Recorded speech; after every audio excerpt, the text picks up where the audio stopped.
The Badger women's hockey team opened the season with a sweep of Providence in San Jose last weekend.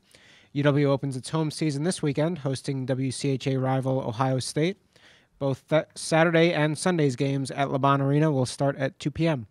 Head coach Mark Johnson is here. We'll have some opening comments and take some questions. Thanks, Brian. Certainly an enjoyable weekend for a lot of different reasons. Obviously, to play against somebody in a different jersey and really get a chance to see what your team looks like is sort of, as I told the group Friday as we started the game, we're at the starting blocks, and let's go out, and after the game we'll have some idea where we're at and what we need to do to improve. And as we prepare for Ohio State this weekend, obviously there's some things in the early part of the season that we need to continue to work on, but the overall production, and a lot of people got to play, a bunch of people got a lot of minutes, and so a lot of good things came out of the weekend. But obviously we're 2 games into the season, and the big thing is to make strides throughout the week and practice here and be better this Saturday afternoon. With Ohio State coming in, obviously with league games, exposure for our sport is always important, and Sunday afternoon the Big Ten Network will televise our game, and so that I know the players will be excited, and certainly as a staff we're excited. The one great thing about getting an opportunity to do what we did this past weekend, playing out in San Jose, was yesterday. We utilized 3 rinks and had 150 young girls on the ice, and both Providence and our players collectively put a youth clinic on, and after an hour of being on the ice had a chance to have some pizza and sign autographs and just exposed to Division I women's hockey, as I mentioned last weekend. And so the response was great. We had wonderful crowds, and for a lot of people it was the first time they've seen college hockey at the women's level, and I know a lot of them were impressed. I think the most impressive person we had was our bus driver.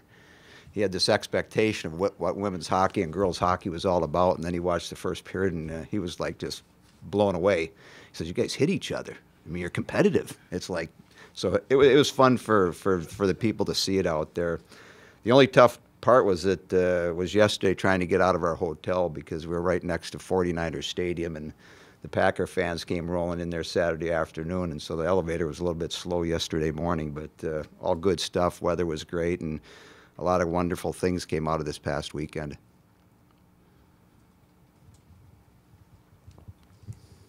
Like, one of your main concerns going into the season was being able to score goals. It didn't seem to be a problem over the weekend. Is it just too early to get a read, or do you have more offensive threats than you might have thought?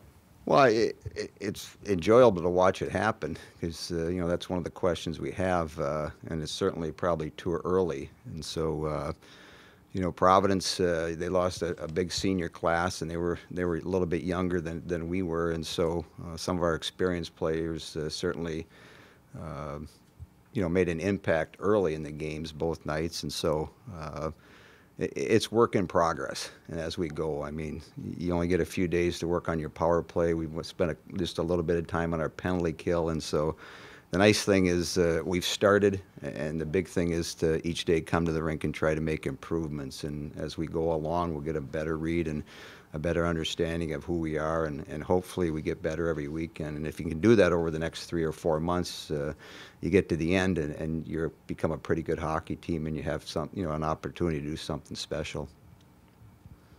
You mentioned exposure of women's hockey at the college level. Over the years, how much growth have you seen as far as the popularity of the sport, and where would you like it to be?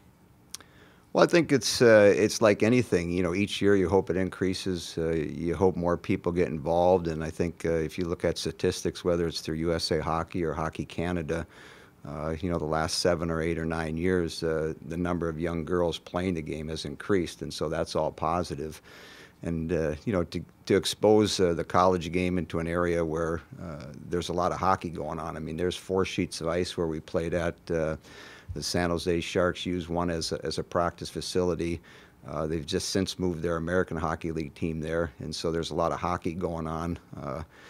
The rink opens at 4 in the morning and it closes at 2 in the morning, and all 4 rinks are going throughout the day. So it's a very busy spot, and Yet it was the first time a lot of people got a chance to see women's hockey at the college level. And again, it's an eye opener. And there might be 5, 6, 8, 10 kids that we touched yesterday, and our players had a chance to work with that maybe set in the back of their mind that, hey, someday I want to play college hockey, and I'm going to work the next 4 or 5, 6 or 8 years and try to become good enough to get a chance to go get an education at the same time play hockey. So you spread the word, you showcase a product, and hopefully it excites people. I mean, we had this little Maggie girl. She was 6 years old yesterday. I mean, she was about 2.5 feet tall, but yet I'm a great skater, big smile on her face, and it was just fun to watch our players get a chance to work with these young girls.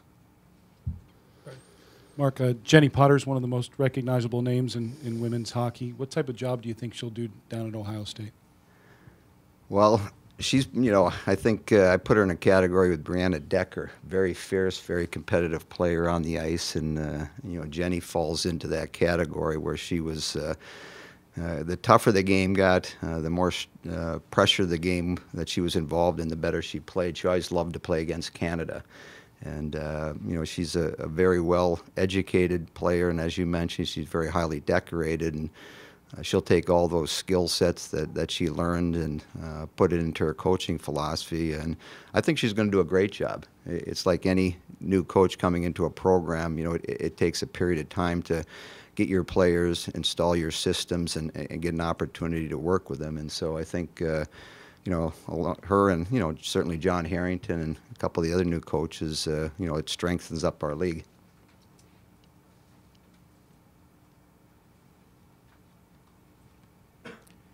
Anything else for Coach? All right.